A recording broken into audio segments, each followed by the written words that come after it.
Assalamualaikum warahmatullahi wabarakatuh. Teman-teman sekalian, pada kesempatan kali ini saya ingin menceritakan sebuah kisah mengenai masalah seseorang yang menjaga hubungannya dengan Allah Subhanahu wa taala. Kisah ini juga sudah sering diceritakan oleh para ulama. Ada seorang anak muda dulu dari kota Damaskus, ibu kota Syria. Pada zaman tabi'in dulu, ada seorang anak muda berasal dari luar Damaskus berjalan menuju ke Masjid At-Taubah, dan di Masjid At-Taubah tersebut ada seorang ulama atau syekh, dan anak muda itu pun menghampiri syekh tersebut dan dia berkata, "Ya syekh, saya ingin menjadi murid Anda. Saya bisa bantu-bantu di sini dan hidup bersama Anda." Lalu sang syekh tersebut berkata, "Baiklah, tapi kau harus sabar ya.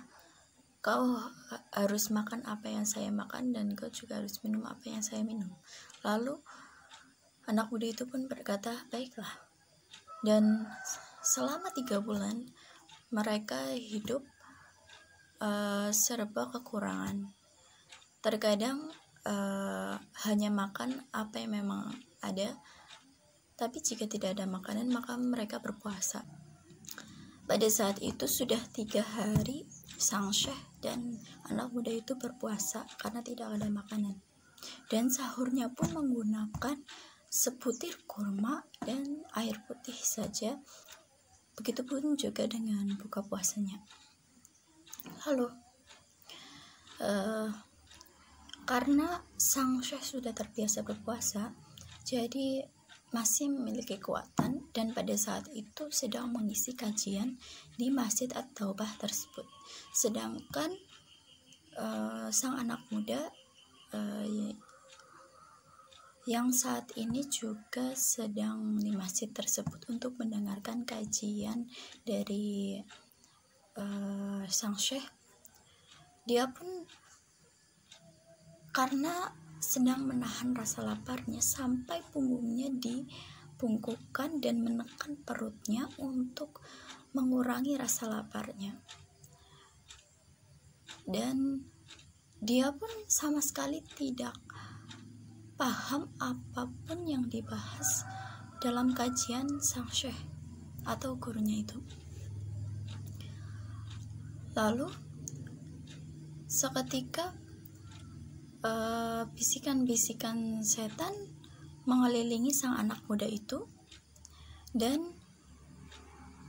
mengatakan, "Wahai anak muda, kau sudah 3 hari berpuasa. Sudah halal untukmu untuk mencuri. Jika kau minta makanan pada gurumu, maka dia tidak memilikinya. Dan jika kau minta makanan pada orang lain, maka gurumu tidak akan mengizinkannya.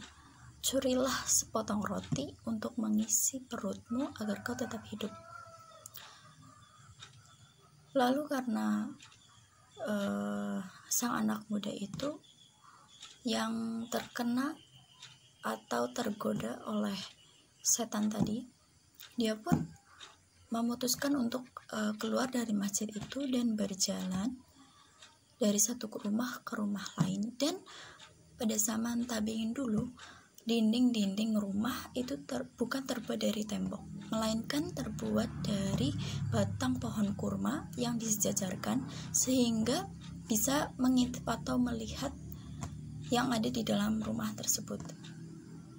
Pada rumah pertama tepat di samping Masjid At-Taubah tersebut, anak muda itu melihat ada 3 orang wanita tanpa hijab sedang merajut kulit kambing, dan anak muda itu pun lalu memalingkan pandangannya karena tahu itu haram dan itu bukan tujuan awalnya. Tujuannya adalah hanya untuk mencari makanan.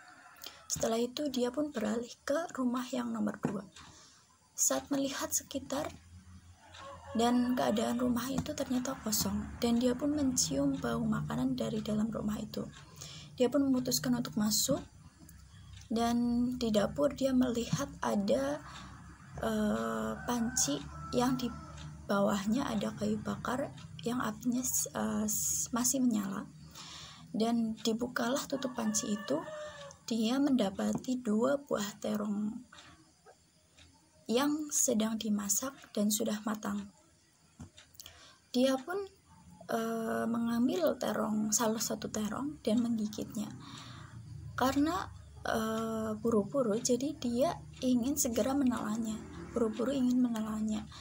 Tapi tepat sebelum menelannya, tiba-tiba ketakwaannya terhadap Allah Subhanahu wa taala muncul. Ketakutannya pada Allah Subhanahu wa taala muncul.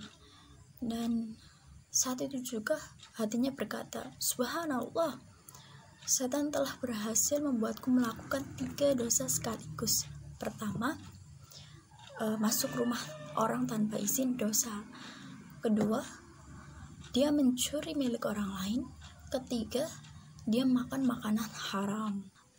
Dia pun berkata, "Mana mungkin Allah akan membiarkan saya mati, sedangkan hanya karena kelaparan belaka." Jadi dia langsung memuntahkan kunyahan terongnya tadi di lantai rumah tersebut. Lalu dia buru-buru pergi dari sana dan kembali ke Masjid At-Taubah. Di sana dia masih melihat gurunya masih mengisi kajian. Setelah itu anak muda itu pun duduk di kursi paling belakang. Dan setelah kajian selesai, dia melihat ada seorang wanita bercadar menghampiri gurunya dan berbincang. Dan di belakang wanita tersebut ada seorang kakek-kakek. Dan setelah beberapa saat, gurunya itu pun memanggil sang anak muda itu. Anak muda itu pun menghampiri gurunya. Gurunya bertanya pada anak muda itu, "Muridku, apakah kau sudah menikah?" Anak muda itu pun menjawab, "Belum." Lalu gurunya bertanya lagi, "Apakah kau ingin menikah?" Anak muda itu diam sampai pertanyaan ketiga. Anak muda itu tetap diam, dan sampai pertanyaan keempat, gurunya menanyakan, "Apakah kau ingin menikah?" Lalu anak muda itu pun menjawab, "Guru, selama ini saya selalu hidup bersama Anda. Saya selalu makan apa yang Anda makan dan selalu minum apa yang Anda minum. Dan kita bahkan sudah 3 hari berpuasa karena tidak ada makanan. Lalu bagaimana saya menafkahi istri saya nanti?" Lalu gurunya pun menjawab, "Muridku, ini ada seorang wanita yang sudah selesai masa iddahnya setelah suaminya meninggal.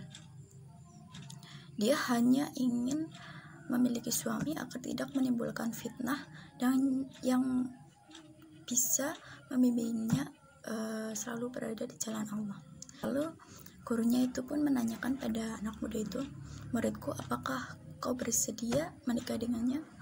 Lalu anak muda itu pun menjawab, "Baiklah." Lalu pertanyaan yang sama dilontarkan pada sang wanita bercadar itu, dan dia pun setuju.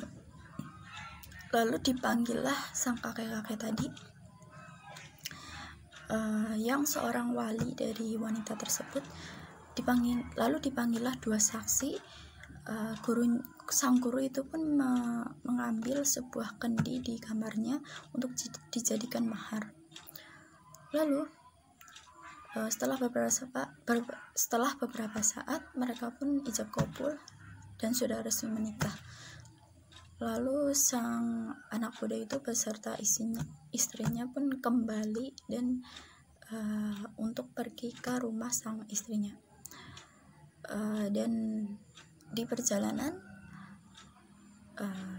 rumah yang tadi ada 3 orang wanita tanpa hijab tadi dilewati oleh istrinya. Lalu setelah sampai di depan rumah yang tadi dicuri terongnya, Lalu istrinya pun berhenti dan berkata, "Suamiku, kau mau kemana? Ini rumah kita, mari masuk." Itu rumah yang tadi dicuri terongnya. Lalu mereka pun masuk, dan di ruang tamu anak muda itu melihat ke atas dan berkata dalam hatinya, "Benar, ini tadi rumah yang aku curi terongnya." Lalu sang istrinya pun bertanya pada suaminya, "Suamiku, apakah kau lapar? Aku dengar kau sudah berpuasa 3 hari." Lalu anak muda itu pun menjawab, "Benar." Lalu, baiklah, sang istrinya pun menuju ke dapurnya dan melihat tutup panci yang telah terbuka, sebuah terong yang telah digigit. Seketika istrinya pun berteriak, "Siapa yang makan terongku?" Sontak berteriak. Lalu suaminya pun menghampiri istrinya dan mengatakan, "Istriku, sesungguhnya demi Allah begini ceritanya." Lalu anak muda itu pun menceritakan semuanya dari awal sampai akhir pada si istrinya itu, dan istrinya pun menjawab. Dia tersenyum dan mengatakan, "Demi Allah, suamiku, kau meninggalkan segumpal makanan haram, lalu Allah menggantinya dengan terong itu. Pancinya, rumahnya, dan pemilik rumah itu menjadi milikmu." Jadi teman-teman sekalian, sangat penting untuk menjaga hubungan kita kepada Allah. Marilah bertakwa kepada Allah Subhanahu wa Ta'ala, menjalankan semua perintahnya dan menjauhi semua larangan-larangannya. Saat kita menghadapi suatu cobaan, jika kita terus istiqomah di jalan Allah, maka pastilah Allah akan menggantikan yang lebih baik dari itu. Sekian dari saya. Assalamualaikum warahmatullahi wabarakatuh.